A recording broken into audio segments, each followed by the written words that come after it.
ચૂંટણી ચક્રવ્યૂહ અંતર્ગત ચેનલ સુરતની ટીમ આવી પહોંચી છે વોર્ડ નંબર 1 કે જહાંગીરપુરા વડિયા કોસાડનો આ વિસ્તાર છે અને તેમાંથી આપ પાર્ટીના જે ઉમેદવાર છે કલ્પેશભાઈ બારોટ તેમને ઉમેદવારી નોંધાવી છે તો આપણે તેમની સાથે વાત કરીશું। જી કલ્પેશભાઈ, તમે આપ પાર્ટીમાંથી ઉભા રહ્યા છો, કયા મુદ્દાઓને લઈને ખાસ ચૂંટણી લડી રહ્યા છો? બિલ ખાસ કરીને સુરત મહાનગરપાલિકામાં જ્યાંથી અમરોનો સમાજ સર્જ ત્યાંથી ભારતીય જનતા પાર્ટીનું શાસન છે અને માત્ર ભ્રષ્ટાચાર સિવાય ભારતીય જનતા પાર્ટીએ કોઈ કામ કર્યા જ નથી એવું મારું સ્પષ્ટ માનવું છે। અને જે રીતે જો ભારતીય જનતા પાર્ટીએ લોકોને કામ કર્યા હોય તો ગલીએ ગલીએ મતમાં જવું ન પડે, જ્યાં પણ જાય છે લોકોને જાકારો આપે છે। ત્યારે આમ આદમી પાર્ટી ચૂંટણી ઘોષણાપત્રમાં સ્પષ્ટ લખ્યું છે કે આમ આદમી પાર્ટીનું બોર્ડ બનશે તો સૌ પ્રથમ એક સારું આરોગ્ય, સારું શિક્ષણ એની પ્રાયોરિટી આપવામાં આવશે। બીજું ખાસ કરીને સિનિયર સિટીઝન હોય, મા બેન દીકરીઓ હોય, સ્કૂલના વિદ્યાર્થીઓ હોય એમને ફ્રીમાં બસ મુસાફરીની સેવા આપવાનું ચૂંટણી તંત્રમાં પાર્ટીએ જાહેર કર્યું છે। ખાસ કરીને જો આપણે તમારા વિસ્તારની વાત કરીએ તો તમારા વિસ્તારમાં કયા પ્રકારની સમસ્યા છે અને જો તમે ચૂંટાઈને આવો છો તો કયા મુદ્દાઓને ખાસ ધ્યાન આપશો? મેં તો પાર્ટીનું ચૂંટણી ઢંઢામાં સ્પષ્ટ લખ્યું છે કે ભૂતકાળમાં જ્યાં પણ આમ આદમી પાર્ટીના લોકો ચૂંટાયા હતા અને જનતા જે આશીર્વાદ આપ્યા હતા ત્યારે આમ આદમી પાર્ટીના દરેક કોર્પોરેટરે એમના વિસ્તારમાં વિકાસના કામો કર્યા। શિક્ષણ અને આરોગ્યની નીતિનું સૌથી પહેલું પ્રાધાન્ય આમ આદમી પાર્ટી આપશે, કેમ કે પાર્ટીનું નામ જ આમ આદમી પાર્ટી છે, સામાન્ય લોકોની પાર્ટી છે। સુરત મહાનગરપાલિકાનું સૂત્ર છે કે બહુજન હિતાય બહુજન સુખાય, પણ જ્યાંથી ભાજપનું શાસન આવે છે ત્યાંથી બહુજન સુખાય ભારતીય જનતા પાર્ટી હિતાય આખું સૂત્ર બદલાઈ ગયું છે। એટલે વિકાસ થયો હશે માત્ર ભારતીય જનતા પાર્ટીના કાર્યકર્તાઓ, ભાજપના નેતાઓનો। ભૂતકાળમાં જે લોકો ઇલેક્શન લડ્યા હતા ત્યારે ક્યાં રહેતા હતા, ચૂંટણી લડીને જીત્યા ત્યારબાદ ક્યાં રહે છે એ આપ આપણી ચેનલ માધ્યમથી તપાસ કરશો તો મતદારો પૂછશો તો એ લોકો આપણે કહેશે વિકાસ કોનો થયો છે। ગયા વર્ષના ઇલેક્શનની જો વાત કરીએ તો આમ આદમી પાર્ટીએ ખૂબ સારું પ્રદર્શન કર્યું હતું। સૌથી પહેલી વાર તેણે ઇલેક્શન લડીને 27 જેટલી સીટો મેળવી હતી, તો આ વખતે કેટલી સીટોની તમને આશા છે આમ આદમી પાર્ટી? આશા નથી, મને વિશ્વાસ છે કે સુરત મહાનગરપાલિકામાં આમ આદમી પાર્ટીનું બોર્ડ બનશે। અને એવું પણ તમે કહી રહ્યા છો કે આમ આદમી પાર્ટીનું બોર્ડ બનશે, પરંતુ સીઆર પાટીલ દ્વારા હાલમાં નિવેદન આપવામાં આવ્યું છે કે ગઈ ટર્મમાં 27 જેટલી સીટો મેળવી હતી, આ ટર્મમાં 27 જેટલી સીટો મેળવીને બતાવો, તો એ વિશે શું કહેવું છે? સીઆર પાટીલ જેવા વ્યક્તિ જે રીતનું નિવેદન આપે છે એ સીધી ચેલેન્જ મતદારોને કરી રહ્યા છે કે 27 સીટ લાવીને બતાવો।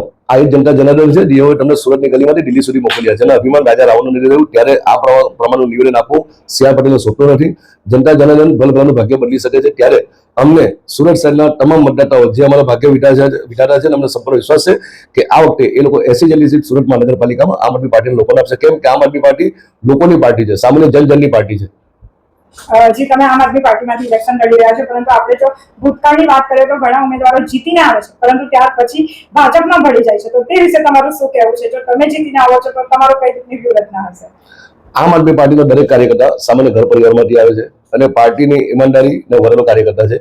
જે લોકો આમ આદમી પાર્ટીના બેનર નીચે જીતીને સુરત મહાનગર ગયા છે એ લોકો પાર્ટી છોડીને ભાજપમાં ગયા છે, એનું પરિણામ આ વખતે ભારતીય જનતા પાર્ટી બતાવી દીધું। ભારતીય જનતા પાર્ટીના લોહીમાં જે ભાગલા પડો રાજ કરો, જે તે સમયનો ઉપયોગ કરી અને એને ઇલેક્શન બાદ એને પૂરો કરી નાખો, ભારતીય જનતા પાર્ટીની નીતિમાં છે। હાલ જે આમ આદમી પાર્ટીએ ઉમેદવારની ટિકિટ આપી છે એ તમામ ઉમેદવાર પાર્ટીને પૂરેપૂરી નિષ્ઠા ઈમાનથી ભરેલા લોકો છે અને સામાન્ય ઘર પરિવાર લોકો છે। અને બીજું કે આપ જોયું હશે કે હમણાં હાલમાં જે સુરત મહાનગરપાલિકાનું ઇલેક્શન આવ્યું છે, વર્ષો જૂની કહેવાતી કોંગ્રેસ પાર્ટી, 110 વર્ષ જૂની પાર્ટી એવું કહેવાય છે, એના ઉમેદવારો ભાજપની ધાક ધમકી કે પૈસાના પ્રલોભનથી ફોર્મ પાછું ખેંચી લીધું, ત્યારે આમ આદમી પાર્ટીના દરેક ઉમેદવાર મરદાનગીરી આ ભારતીય જનતા પાર્ટી સામે લડ્યું છે અને પ્રજાના હક અધિકાર માટે લડતો રહેશે એની તમને ખાતરીનો વિશ્વાસ આપું છું। અને તમે પ્રચાર માટે જઈ રહ્યા છો તો એવું ચર્ચા છે કે 90 લાખ રૂપિયાનું સોનું પહેરીને અને બાઉન્સરો સાથે જઈ રહ્યા છો, શું કહેશો? બેન, જે રીતે ભારતીય જનતા પાર્ટી પોતાનો સત્તાનો દુરુપયોગ કરીને કોઈને પૈસાથી, કોઈને ધાક ધમકીથી તો સામાયિક રીતે પ્રેશર મુકાવી અને ઉમેદવારોને ડરાવવા ધમકવાનો પ્રયત્ન કરે, ત્યારે મને કોઈ ડર નથી। આમ આદમી પાર્ટીનો સામાન્ય કાર્યકર્તા, ભારતીય જનતા પાર્ટીના 100 કાર્યકર્તા બરાબર એક છે, પણ આ જે બાઉન્સરની વાત છે એ લોકો વર્ષો જૂના મારા મિત્ર છે અને મને ટિકિટ મળી એટલે મારી સાથે પ્રચાર લોકો જોડાય છે। લોકોને ભલે બાઉન્સર તરીકે ઓળખતા પણ એ મારા વર્ષો જૂના પારિવારિક મિત્રો છે। અને રહી વાત સોનું વર્ષોથી પહેરું છું હું, 1995-96 થી હું સોનું પહેરીને ફરું છું, એના મારી પાસે પુરાવા પણ છે। કોઈ આમ આદમી પાર્ટીમાં આવ્યું એટલે સોનું પહેરે એવું નથી। સુરતના લોકોને તમે શું મેસેજ આપવા માંગશો?